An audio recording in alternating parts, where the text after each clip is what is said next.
Keep it real. Greetings, Earthlings. We are communicating to you today from the Orgasmic spaceship. We are Orgasmonauts, and as you may already have noticed, we are invading planet Earth with the power of the genital force.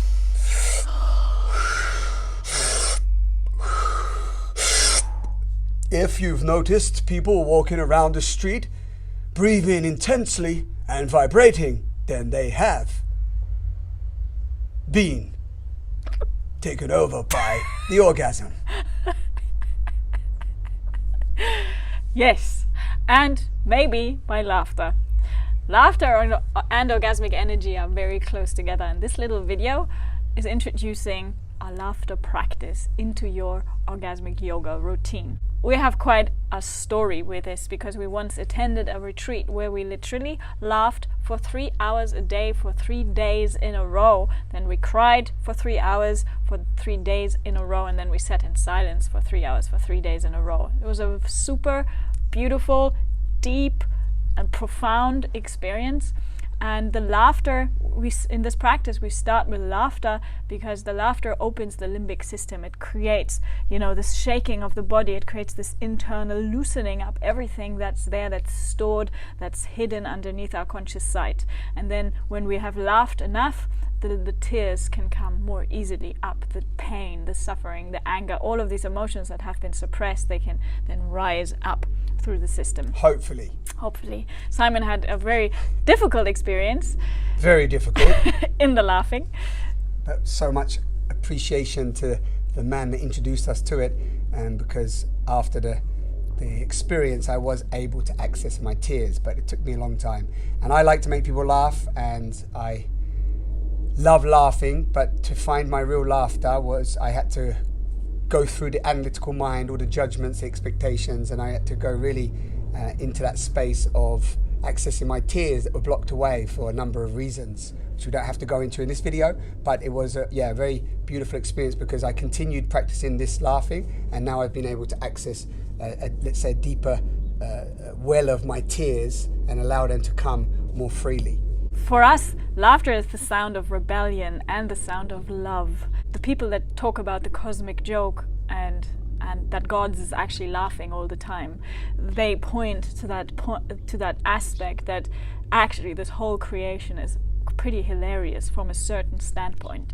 And when we access our deep, beautiful inner laughter that is amused by life and its myriads and its this crazy adventure that we're in, then you really hit a very deep point of realization.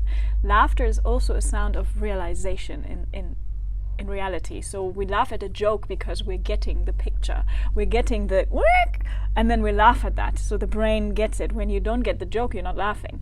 So the laughing is like a response from your system to crack open when it realizes something.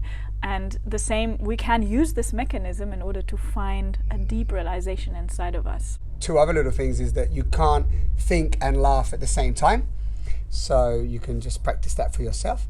And also, laughter takes you really you was probably going to say this, my love, but laughter takes you face to face with your resistance. That's what it did for me.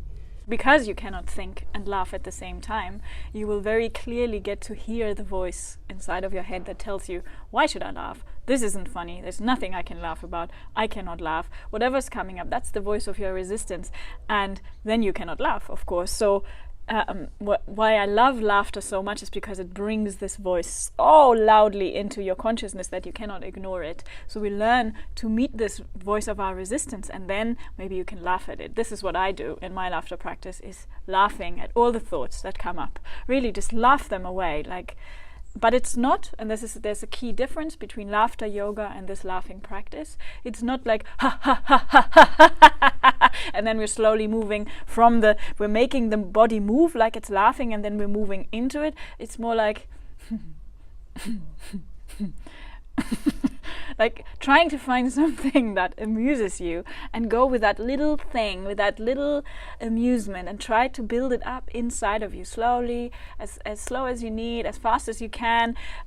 There's no rule to this, but amuse yourself internally rather than trying to force it. When you force it, it won't really work as well. It's funny, isn't it? We need to be taught to laugh. It doesn't that make you laugh? Like, we're talking about a laughter practice. Doesn't that make you laugh? Like, it's crazy. And if you look at it in society, people have forgotten how to laugh. We don't know how to laugh. Yet, if you look at a child and children, they laugh all the time. We just laugh at anything. But as we've got older, we've sort of suppressed that down. This is why this practice is so beautiful. And what's also funny, is that we can make ourselves laugh for a little while with faking it. So you can fake it if you really want to do that, or if you have a laughter yoga practice because you do laughter yoga, you can use that. But what we're really inviting is that, what is your natural laugh? What is your real laugh? What's that real authentic laugh? So if you do need to do a little bit of faking at the beginning, like I do some moving sometimes, and it's challenging. We do this on our workshops and events, and some people just can't do it. It really actually sometimes triggers them so much that they realize that they just got a load of anger in them, and then they get really angry, and then when they release the anger, they start laughing. So it works in different ways. Yes, so one key point, movement is super important. When you're trying to laugh, you want to find yourself moving all the time. If you just sit here and try to laugh, there's no reason. It's not going to work. You don't need to search for a reason, but you need to move your body, and especially when you get stuck. We don't need you to laugh for 3 hours. That's the good news. But you can try, of course, if you really feel like. Otherwise, for your orgasmic yoga practice, maybe you just want to laugh for 5 minutes, 10 minutes, set a timer on your phone, and just keep going. Just see how long, where's the resistance, where's the surprises. Can you just go with your laugh? Can you expand into that and make your body really work? Because it does get hot, and it's like a workout. It's an awesome ab workout. I mean, who wants to go to the gym when you can just just laugh? Earthlings. And laughing. Oh my Lord. Okay, wait. Earthlings. One more detail.